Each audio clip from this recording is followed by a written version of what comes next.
Même si peu de gens le savent, en France, des milliers de jeunes sont victimes d'exploitation sexuelle.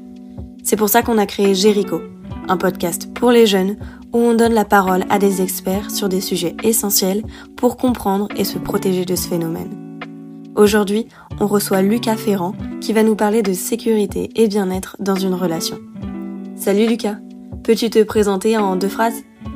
Oui, alors moi je m'appelle Lucas, je suis assistant de service social de formation et je travaille au planning familial. Dans mon planning familial, on est un établissement vie affective, relationnelle et sexuelle, un centre de santé sexuelle et aussi un centre de dépistage.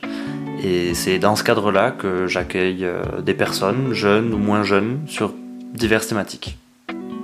Qu'est-ce que je peux faire si je me sens pas trop en sécurité dans ma relation ? Quand on se sent pas bien dans une relation, la difficulté souvent c'est de trouver avec qui communiquer. Parce qu'on parle beaucoup de la communication, de l'importance de la communication dans le couple. Mais malheureusement, quand c'est le couple justement ou la relation qui devient le problème, c'est pas un lieu, c'est pas un endroit où on trouve forcément les appuis dont on a besoin. Le tout dans ces moments-là, c'est de réussir à en parler. Peu importe à qui, finalement.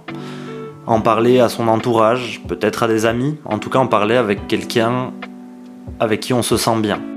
Et comment oser en parler ? Parce que parfois c'est quand même difficile. Pour oser en parler, il faut se faire confiance. Voir dans l'entourage les gens avec qui on se sent bien, les gens auprès de qui on se dit qu'on ne sera pas jugé quand on a besoin d'évoquer des choses qui peuvent être difficiles.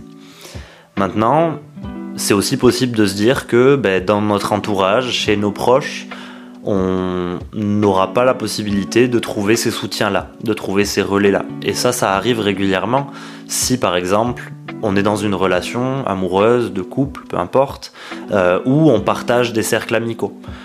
Du coup, on peut se retrouver dans des situations où on n'a pas forcément les soutiens qu'on espérerait dans notre entourage. Et dans ces cas-là, ou tout simplement si on préfère s'adresser à quelqu'un d'extérieur à la situation, il existe des professionnels et même des structures que l'on peut solliciter, que l'on peut rencontrer. Mais on parle de qui ? Concrètement, vers quelle structure on peut se tourner ? Pour toutes les personnes qui sont encore dans leur scolarité, les établissements scolaires ont un rôle capital à jouer dans toutes ces situations, que ce soit qu'on ne se sente pas bien dans une relation ou qu'on ne se sente pas ou plus en sécurité dans une relation. Les travailleurs sociaux de l'éducation nationale, comme les infirmières scolaires dans les établissements, ont ce rôle à jouer et sont formés justement pour accueillir cette parole et derrière proposer des orientations adaptées ou simplement permettre aux jeunes de travailler sur ces questions-là avec elles. Il existe aussi plein d'autres acteurs, plein d'autres endroits vers qui on peut se tourner selon là où vous habitez, selon les territoires.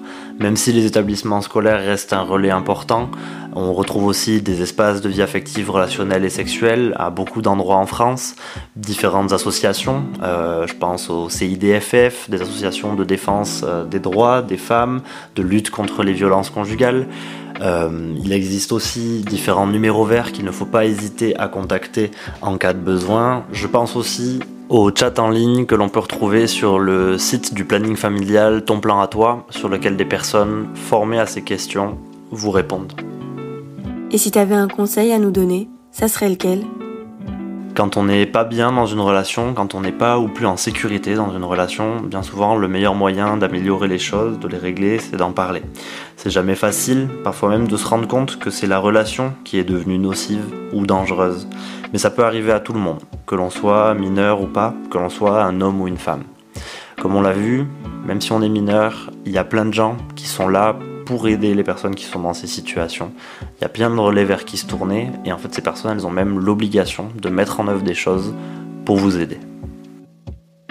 Merci à tous de nous avoir écoutés.